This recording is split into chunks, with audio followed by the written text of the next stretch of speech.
yeroo raajii dubbatu gaa waaqayyo wajjiniin wal falma. Maali yaa waaqayyo jedha. Attamittiin kana nu goota. Cubbuu keenyatu kan namaa caale moo? Nuun siif hin saganne. Nun namoota kakuu miti. Nun namoota dhanna qabatan miti. Nun namoota aarsan miti. Nun namoota siif sagadan miti.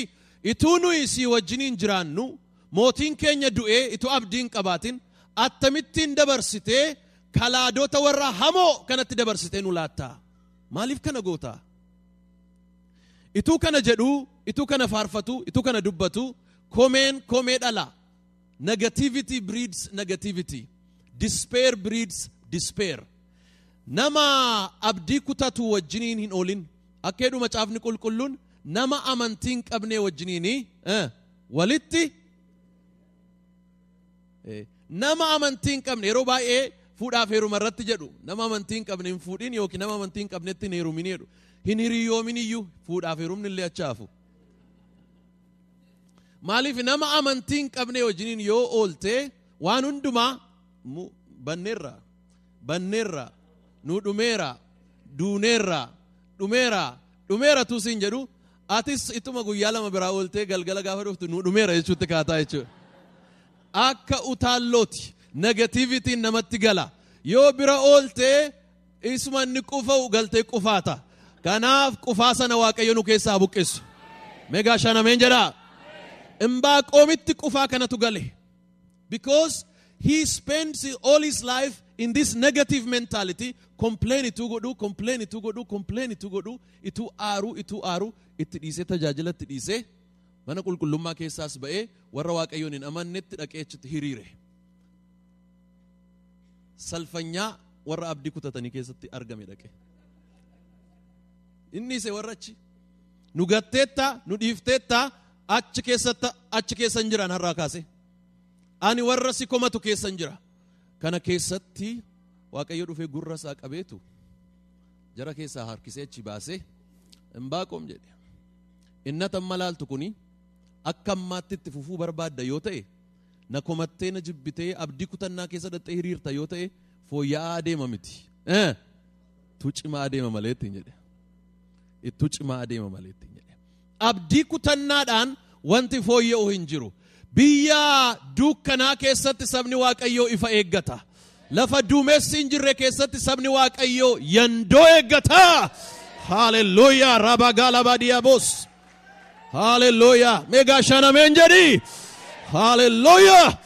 Maqaan waaqayyoo haa eebbifamu. Hallelujah. Lafa kophummaadhaan jirtutti ani nama baay'eedha jedhi. Galiitii indiyaa'um maseejii keeyyuu manaa geeddari. Mana hin jirru jedhi. Mana hin jiru hin jedhi narraa gaafne. Amantiidhaan maqaan waaqayyoo haa eebbifamu. Meegaa shanameen jedhaa. Hallelujah. Imbaaqoomiin ittiin jedhe. Bayi kana keessaa ittiin jedhe. Bayi kana keessaa. Waaqayyo kana keessaa nu haa baasu. Bara 2008tti sabni Oromoo taa'ee abdii kutannaa boo'uun isarra hin jiru. Barichi bara abdiiti. Barichi bara moo'ichaati. Hallelujah. Meegaa shanameen jedhi. Gamaa yoo caame. Gamasii yoo caame atiin sodaatiin duumessi sirra jiru yandoo roobsaa. Hallelujah.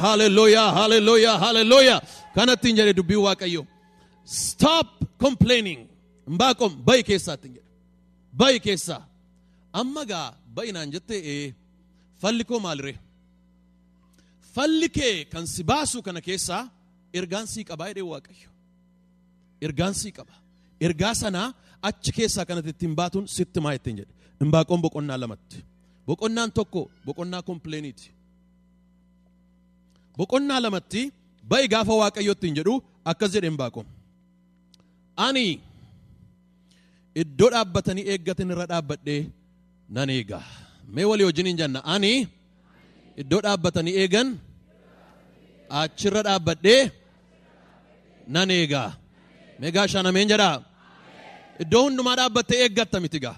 Iddoon dhaabbatanii eegan iddoo qaba. Mee iddoo qaba jedhaa. Waaqayyo iddoo hundumaa dhufa miti. Iddoo qaba. Iddoo dhaabbatanii eeggatan jira. Akkas jedha. Ani jedhe ammaa kaasee nan murteeffadhe. Nagaatti warran isinii wajjiniin hiriiree ture. Warra firoomaa, warra abdii kutannaa odeessitan. pessimist, negativity, in despair warra jirtan warra abdii kutannaa ani isin gidduudhaa ba'ee warra abdii qabutti dabalameera. Hallelujah. Hey, warra amantiin qabne warra dukkana odeessu warra garcaccabu odeessu warra abdii kutannaa odeessu ani nagaadhaameera ani abdiidhaan jiraadha. Hallelujah. Ani jedhe iddoo irra dhaabbatanii eeggatan irraa maal godhee dhaabbadhe. Mee dhaabbadheedha. Dhaabbadhu saba Waaqayyoo. Stand firm. Dubbii Waaqayyoo akkas jedha. Stand firm. Qilleensa keessa darbuudhaaf dhaabbadhu. Haala keessa darbuudhaaf dhaabbadhu. Waan Waaqayyoo irra si dhaaberraa maal godhi. Mee mirga keessan irra kaati dhaabbadhu jedhaanii. Hin raafamin jedhaanii. Dhaabbadhu jedhaanii. Hin sodaatin jedhaanii. Gooftaan kee sii dhufa jedhaanii. Dhaabbadhu jedhaanii. Amen, amen, amen, amen, amen, amen, amen. Hallelujah. Dhaabbadhu. Stand firm. Dhaabbadhu. Amantiidhaan dhaabbadhu. Waan biyyi lafaa odeessu hin odeessin. Waan ikonomiin ta'e hin odeessin. Waan siyaasni jedhe hin odeessin. Waan miidiyaan jedhe hin odeessin. Waan iimeeliin jedhe hin odeessin. Waan intarneetiin jedhe hin odeessin. Ati wangeela irra dhaabadhu. Hallelujah. Herabaga sandola labashiria. Stand firm. Dhaabadhu. Nan dhaabadha jedheen Baaqoom. Decision to stand. Determination to stand.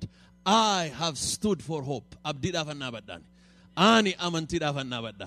An kanan amanu gooftaa du'aa ka'etti. Hallelujah, hallelujah, hallelujah. Nan dhaabadheedhe. Mul'ata argachuudhaaf sabni tokko jalqabaa maal gochuutu sarra jira? Dhaabachuutu sarra jira. Saban dhaabannetti attamitti mul'ata mul'isa. Saba gaaf tokko gaddee gaaf tokko gammadu. Saba gaaf tokko ka'ee gaaf kan biraa immoo kufu. Saba waan irra dhaabanne hin beekne irratti attamittiin stand firm. Kana booddee jedheen Baaqoom cal jedheen dhaabadha miti fajajeen dhaabadha miti dhaabbadheen maalan godhaa nan eeggadha. Expectation nan eeggadha. Konfiraansii kana waa eeggattanii dhuftaniittu nan eeggadha. Hallelujah. Waan Waaqayyo irraa eegdan qabdu hin beeksiftu. Fuulli keessan hin beeksisa. Sabni kun saba Waaqayyo irraa waa eegaa jiru fakkaata. Hallelujah. Hallelujah. Elaa saba yeroo joobirrii jedha. Seenaan joobiraa yeroo dubbatamu joobirrii mana isaa dachee keessan ijaaru. Waan fedhe dhufa malee holqa keessan taa'u joobirri. Meegaa shan ameen jedhame.